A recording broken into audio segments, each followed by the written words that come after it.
After 20 years in law enforcement, I wanted something that brought light instead of dealing with darkness day after day. That is why I purchased the small 5-acre property at the edge of Meadowbrook Estates. The subdivision was newer, with an active HOA that maintained the community standards, but my particular lot had been grandfathered in with special agricultural zoning allowances. It was perfect for what I had dreamed of creating. The idea for the mini-horse therapy program came after I witnessed my niece, who has Down syndrome, transform during an equine therapy session. Her smile, her confidence, her willingness to engage, all blossomed in the presence of those gentle animals.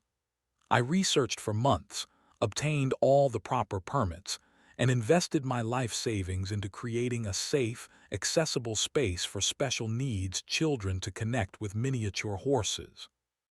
Our stable was modest but meticulously maintained. 4 stalls housed our therapy animals: Buttercup, a cream-colored mare with patient eyes; Oreo, a black and white spotted gelding who loved children with sensory issues; Penny, a chestnut with one white sock who specialized in mobility support; and Star, our newest addition, a silver dapple who worked wonders with children on the autism spectrum. I will never forget our first official session. 6-year-old Marcus, who had not spoken since witnessing a traumatic car accident, pressed his face into Oreo's mane and whispered, "Soft." His mother collapsed into tears. The occupational therapist I partnered with, Dr. Lydia Chen, documented every milestone. "What you are creating here is medically significant," she told me one afternoon as we watched a child with cerebral palsy improve her gait by walking alongside Penny. Word spread quickly. Soon we had a waiting list of families desperate for the unique therapy only these animals could provide. Parents drove from 3 counties away. Medical professionals referred their most challenging cases. The local children's hospital even arranged regular visits, all free of charge, my service to the community that had supported me throughout my law enforcement career.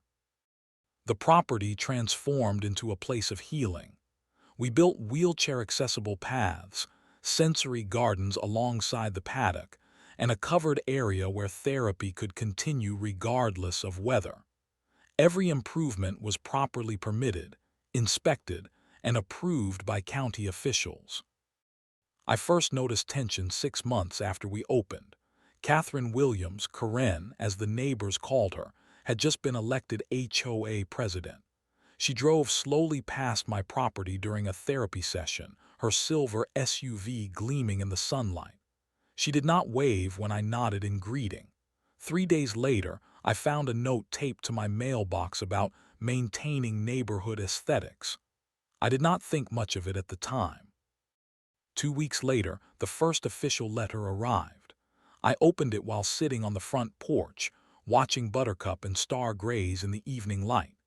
"Concerns have been raised about non-residential activities," it read. "The HOA board requests your presence at the next meeting to discuss potential violations." I looked up from the paper to see a child in a wheelchair laughing as Oreo nuzzled her hand. I knew then that something precious was at stake. I did not yet realize it was just the beginning. Catherine Williams, Karen, stood at the podium during the HOA meeting with the confident posture of someone accustomed to getting her way.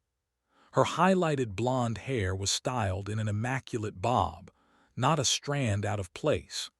She wore designer clothes that seemed excessive for a neighborhood meeting and spoke with practiced authority.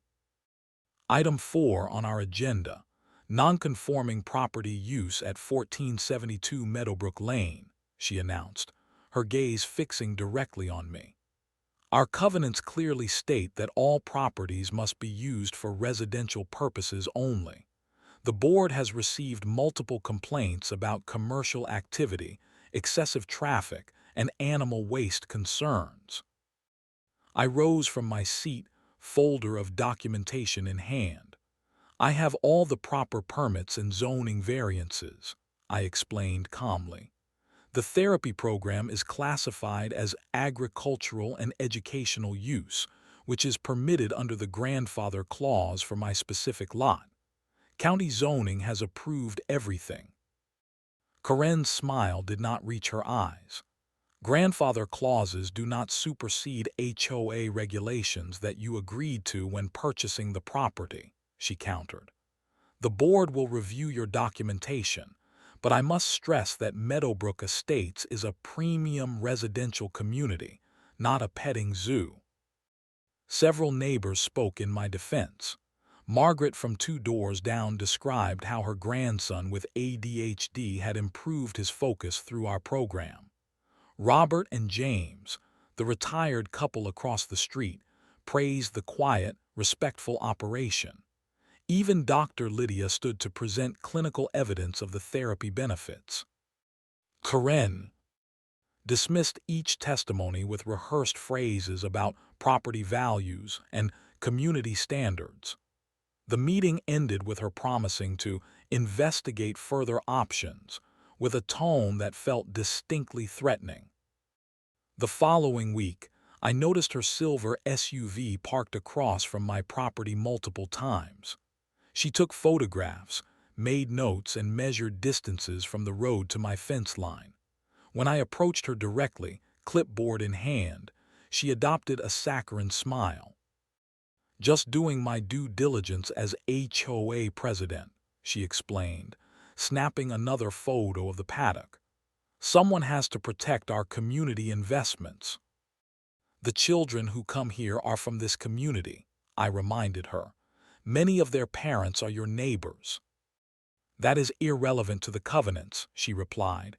"Rules exist for a reason." The situation escalated when flyers appeared in mailboxes throughout the neighborhood, concerned about MEADOWBROOK property values. Attend emergency HOA meeting. The flyer featured a poorly angled photo of our stable that made it appear unkempt, though anyone visiting would see our immaculate grounds. I continued documenting everything, every interaction, every flyer, every passive-aggressive comment at the grocery store when Karen would loudly mention the smell from certain properties, while standing near me in the checkout line. My law enforcement training had taught me the importance of establishing patterns of behavior. Parents began reporting uncomfortable encounters. She asked if I had considered more appropriate therapy for my daughter, one mother told me, her hands shaking with anger. She suggested I was causing more neighborhood traffic than I was entitled to. I installed security cameras after finding HOA violation notices stuck to my fence posts daily. Claims about noise. Our property was notably quiet. Waste management. We had professional services. And excessive signage. We had only a small plaque by the driveway. The final escalation came via certified mail. A formal cease and desist letter demanding immediate removal of all animals and structures. Failure to comply within 30 days will result in fines of $200 per day and potential legal action, it threatened. The letter was signed by Karen as HOA president, though I would later discover the board had never approved such measures. That evening, watching the children during their therapy session, I felt a deep unease. 8-year-old Ellie, who had autism and had recently spoken her first full sentence while petting Buttercup, was leading the mini horse around the paddock. Her mother filmed the interaction with tears of joy. I could not bear the thought of taking this progress away from her, from any of these children. I resolved to fight with every legal means at my disposal. I did not yet know that Karen had already set her plan in motion, one that would cross lines no HOA had authority to cross. The double shift had been grueling, a 12-hour stint investigating environmental violations at an industrial site, followed by 4 hours of emergency response to a chemical spill on the interstate. My eyes burned from fatigue as I turned onto Meadowbrook Lane, thinking only of a hot shower and seeing my mini horses before collapsing into bed. But something felt wrong the moment I rounded the final curve toward my property. The familiar silhouette of the stable was missing from the horizon. I accelerated, gravel spitting from beneath my tires as I sped down my driveway. What I saw stopped my heart. Where our therapy stable had stood that morning was nothing but splintered wood and churned earth. The paddock fencing had been ripped from the ground. The wheelchair-accessible paths were crushed under heavy tire tracks. The sensory garden was flattened, colorful plants uprooted and strewn across the mud. I stumbled from my vehicle, still in my state police uniform, unable to process the destruction before me. "Buttercup, Oreo," I called out, my voice breaking as I searched frantically for any sign of the mini horses. They were nowhere to be found. A door slammed nearby. My neighbor Robert ran toward me, his face ashen. "They came with bulldozers at 10 a.m., he explained, breathing heavily. "That HOA woman was directing everything. We tried calling you, but you did not answer." James recorded some of it on his phone. "Where are the horses?" I demanded, panic rising in my throat. "Sarah from the end of the lane has them," Robert assured me. "She loaded them into her horse trailer when she saw what was happening. They are safe in her barn for now." Relief about the animals flooded me momentarily before rage took its place. I surveyed the devastation more carefully now, my law enforcement training kicking in. Heavy machinery had clearly been used, a bulldozer based on the track patterns. The demolition was thorough and deliberate. Nothing remained of the stable except splinters. Even the concrete foundation had been ripped, ped up and carted away. My security cameras had been disabled, the poles they were mounted on bent to the ground. But one camera, hidden under the eaves of my house and aimed toward the paddock area, would have captured everything. I retrieved the footage immediately. The video showed Karen arriving first in her silver SUV, clipboard in hand, directing a bulldozer operator where to begin. She pointed repeatedly at the stable, gesturing emphatically. Two other HOA board members stood by looking uncomfortable but did not intervene. The footage clearly showed Karen presenting paperwork to the demolition crew, paperwork I had never seen nor approved. James and Margaret appeared from across the street, clearly protesting. The video had no audio, but their body language showed distress as they confronted Karen. She dismissed them with a wave of her hand, pointing to her clipboard as if the papers there gave her absolute authority. As I watched the footage, my phone began ringing nonstop. Parents of children in the therapy program had heard about the destruction. Their panicked voices and questions hit me like physical blows. "What about Tommy's session tomorrow? He has been counting down the days." "Ellie will be devastated. She just started speaking because of Buttercup. My son's doctor says his progress will regress without consistent therapy." The hardest call came from Maria, whose daughter Sophie had severe physical disabilities and had recently taken her first unassisted steps while holding onto Penny's lead rope. "What do I tell her?" Maria sobbed through the phone. "How do I explain that her safe place is gone?"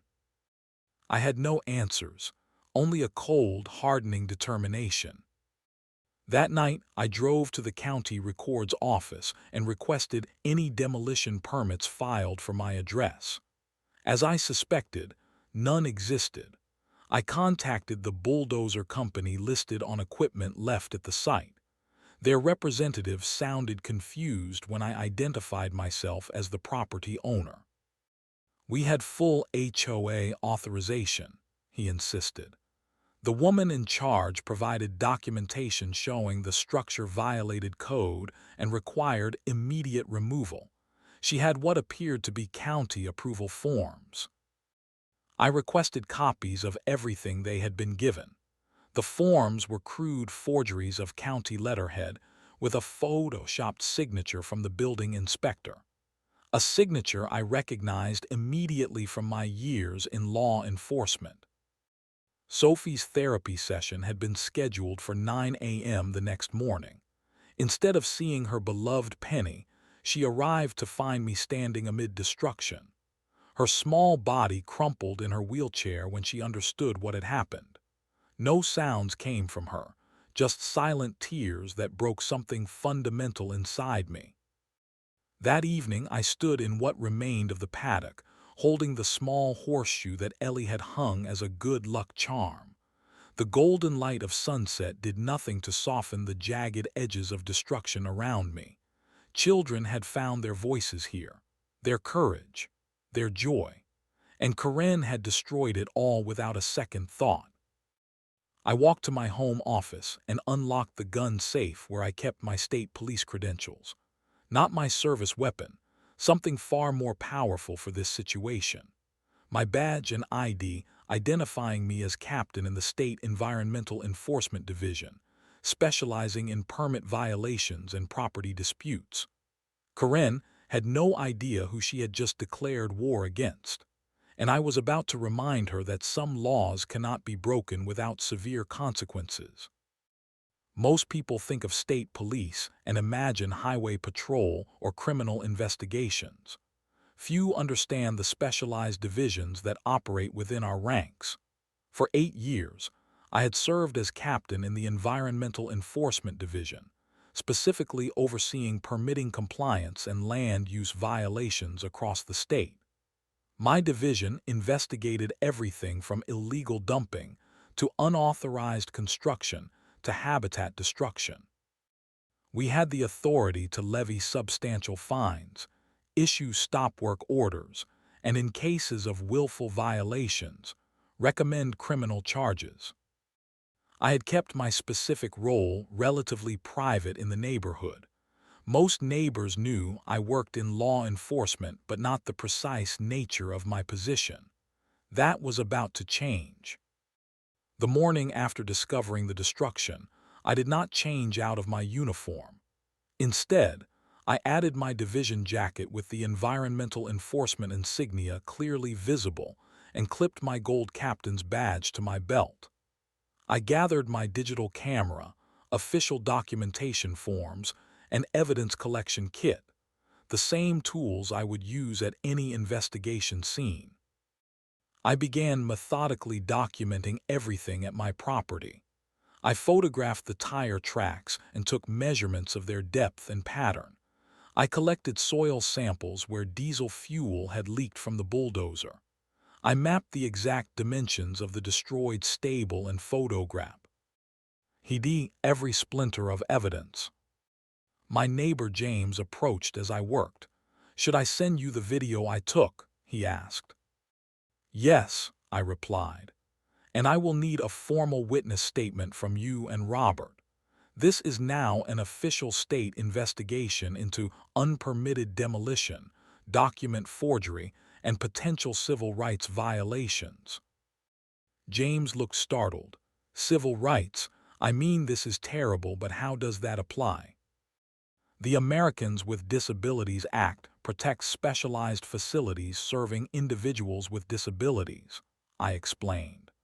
Destroying a therapeutic facility specifically designed for disabled children triggers additional federal jurisdiction.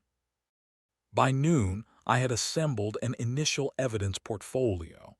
I contacted my colleagues in the division, and 2 additional officers arrived to assist with documentation. Their presence in official vehicles with state insignia drew attention from neighbors. Many stopped to watch from their driveways as we conducted our investigation. Karen's silver SUV crawled past twice during our work. I could see her expression change from smugness to confusion as she observed the official activity. On her third pass, I gestured for her to stop. She rolled down her window, a practiced smile on her face. "Officer, is everything all right? That unsightly stable was finally removed yesterday as per HOA regulations. I approached her vehicle slowly, my badge clearly visible. Ms. Williams, I am captain from the State Environmental Enforcement Division. I am investigating multiple violations that occurred on this property yesterday, including unpermitted demolition, environmental contamination, and document forgery. Her smile faltered but quickly returned. There must be some misunderstanding.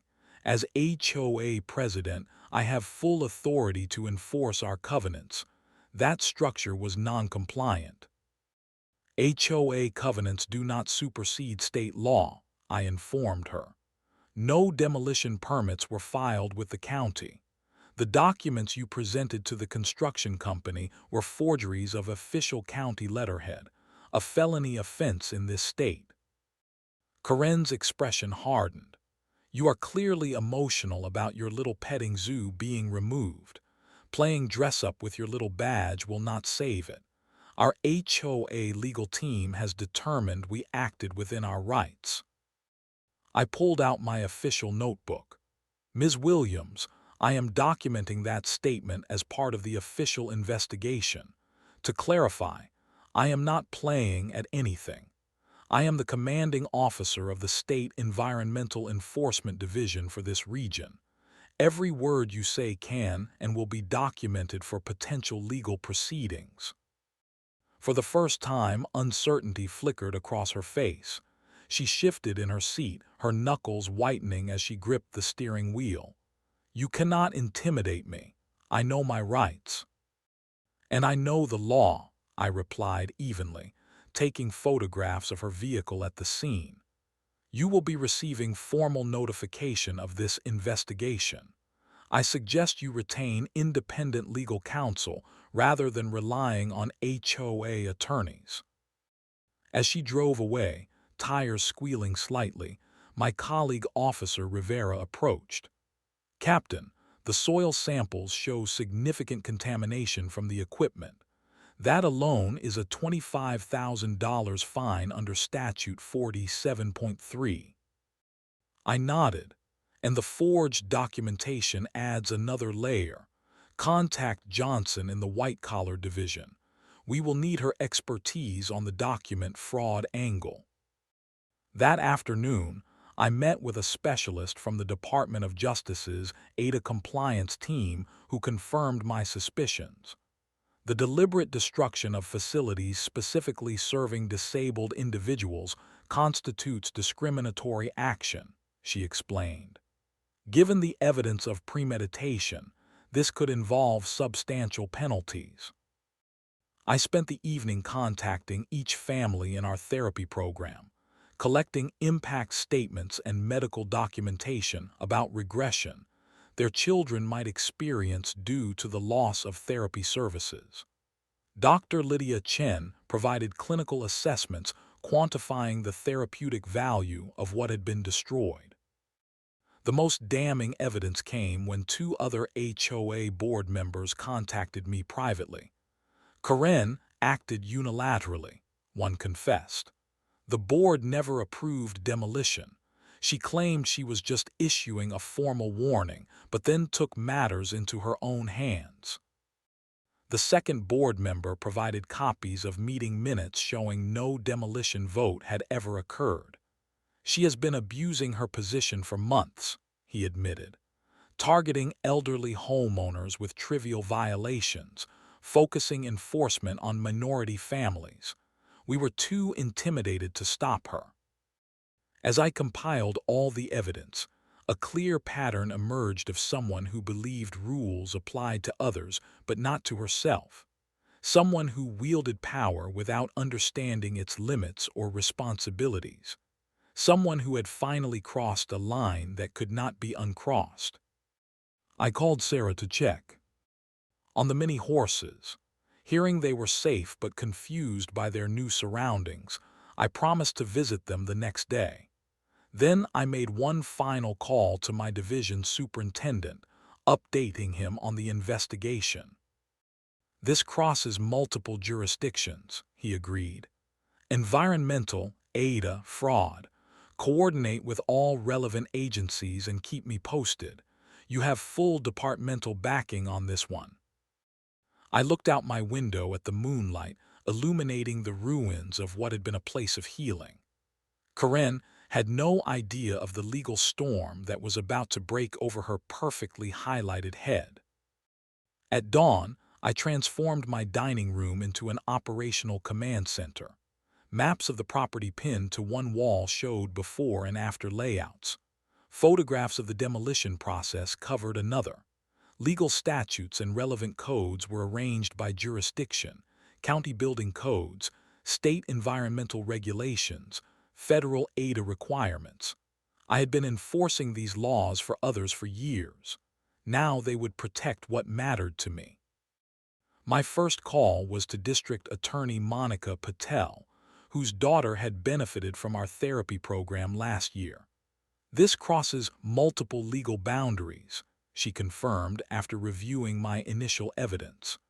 "The environmental violations alone are substantial, but the forged documents elevate this significantly." "What about the HOA angle?" I asked. "Rock solid," Monica assured me. "Purposeful destruction of facilities serving disabled children is textbook discrimination. I am assigning HOA specialist Thomas Ryan to consult." By 10 a.m., colleagues from various agencies began arriving. Environmental assessment teams took additional soil samples and documented diesel contamination threatening the groundwater.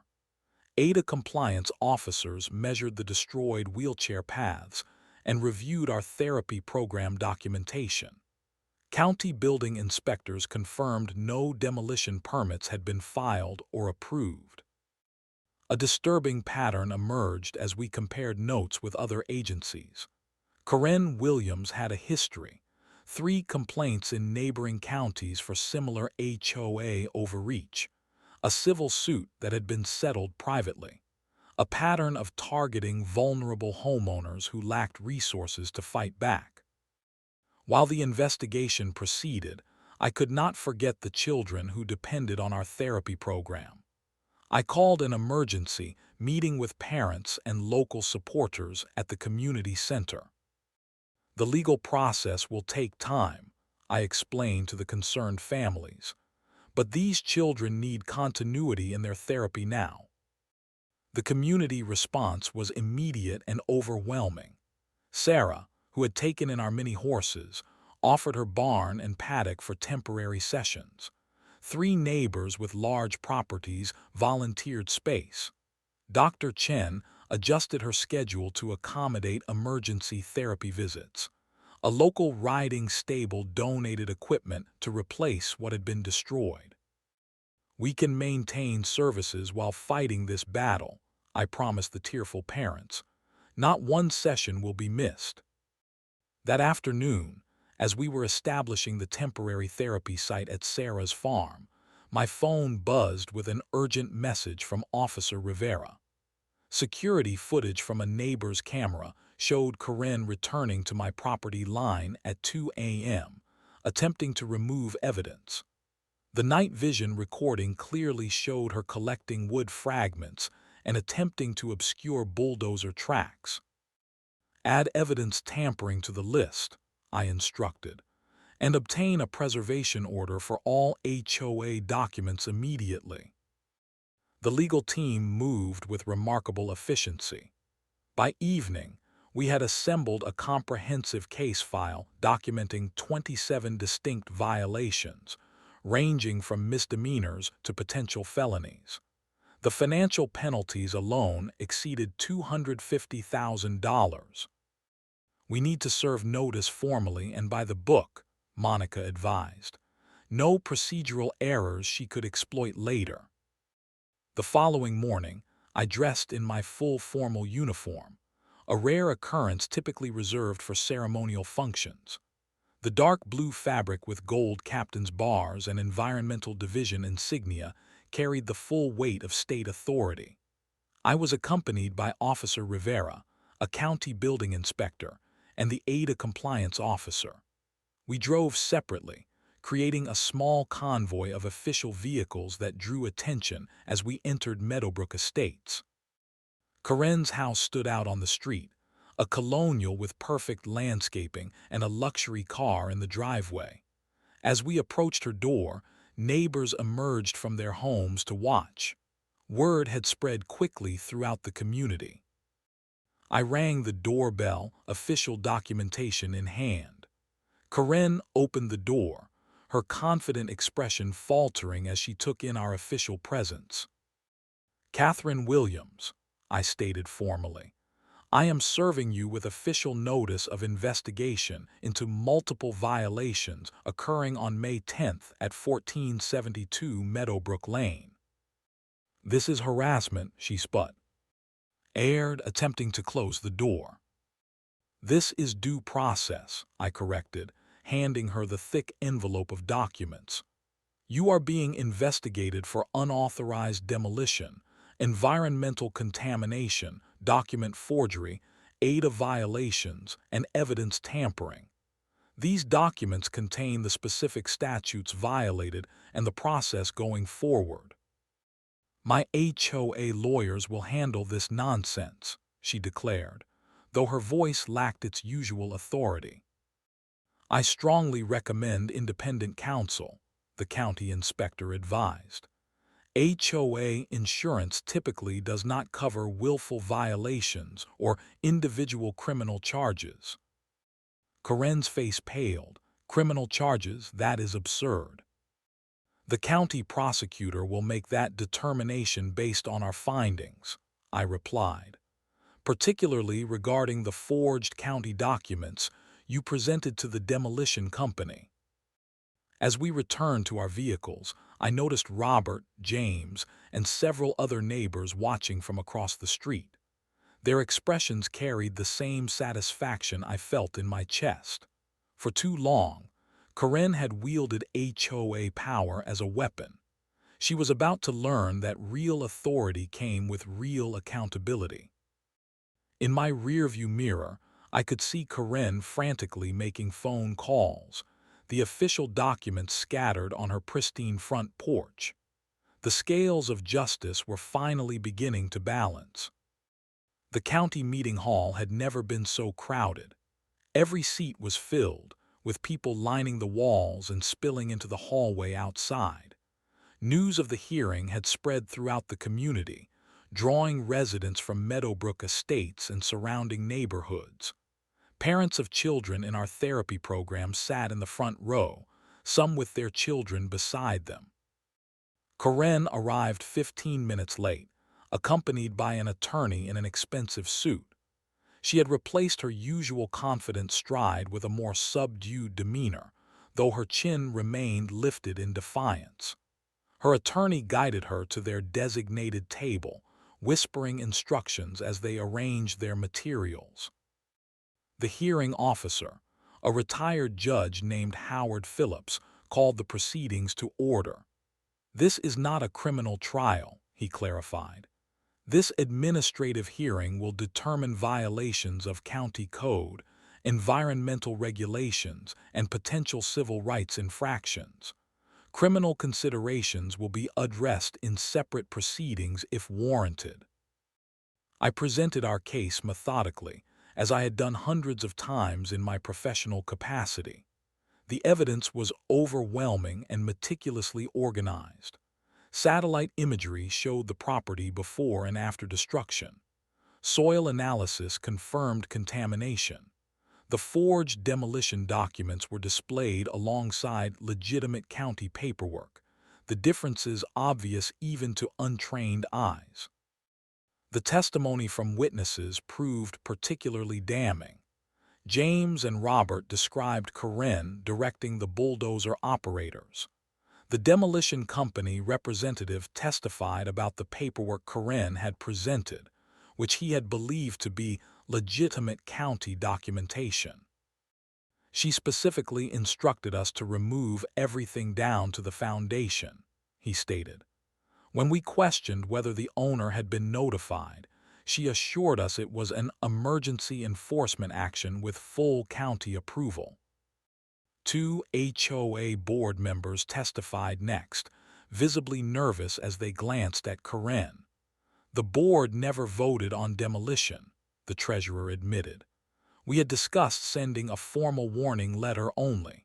The action Ms. Williams took was completely unauthorized.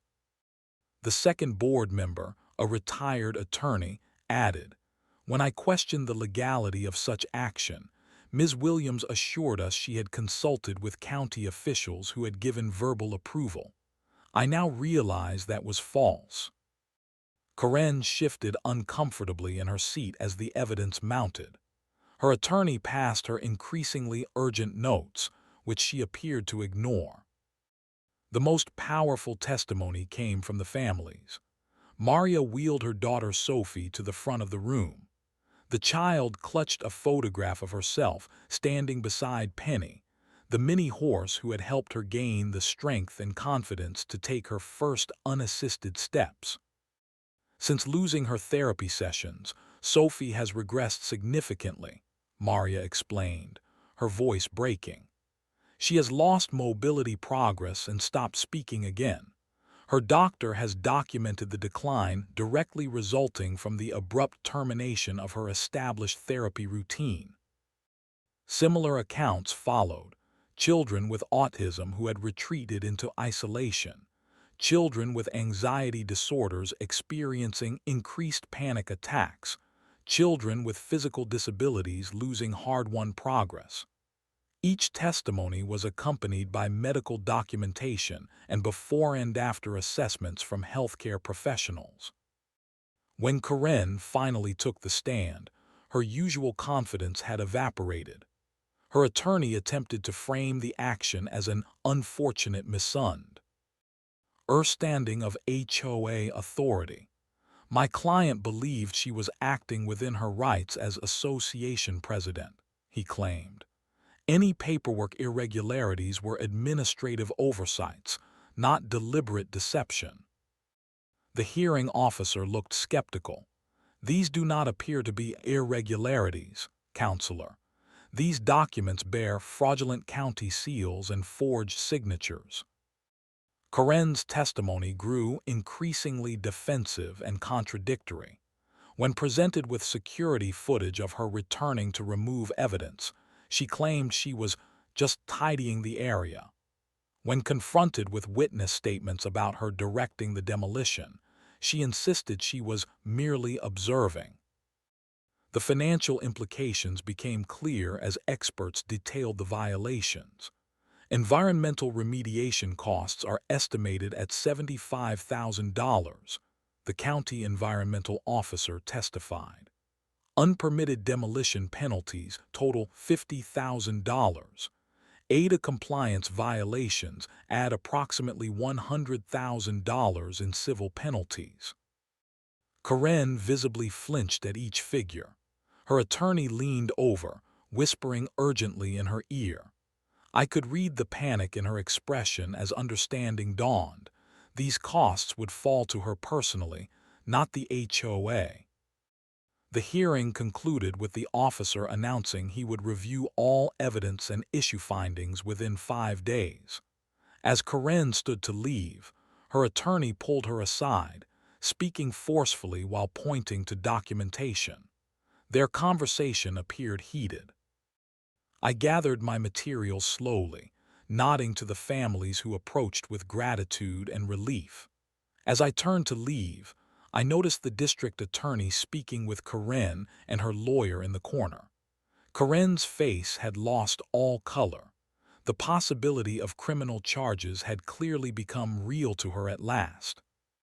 Justice was beginning to take shape, not as revenge, but as accountability for actions taken with callous disregard for others. The scales were finally balancing. The morning fog still clung to the ground when I arrived at my property 6 weeks after the demolition. I was stunned to find a dozen trucks and more than 30 people already there, unloading lumber, tools, and building supplies. Neighbors, parents of therapy children, and community members I barely knew moved with purpose across the property. Robert approached, blueprints in hand. We could not wait for the legal process to finish, he explained. The children need this place back. We all took vacation days. What unfolded over the next 2 weeks was nothing short of miraculous. Contractors donated time and materials. Local businesses provided supplies. Volunteers worked in shifts. Where there had once been a simple stable rose something far greater, a proper equine therapy facility with covered riding areas, specialized equipment for different disabilities, and fully accessible features throughout. The legal resolution had been swift and decisive. The hearing officer ruled on all 27 violations, upholding each one. Karen faced personal liability for $225,000 in civil penalties. The HOA insurance refused coverage, citing willful misconduct exclusions in their policy.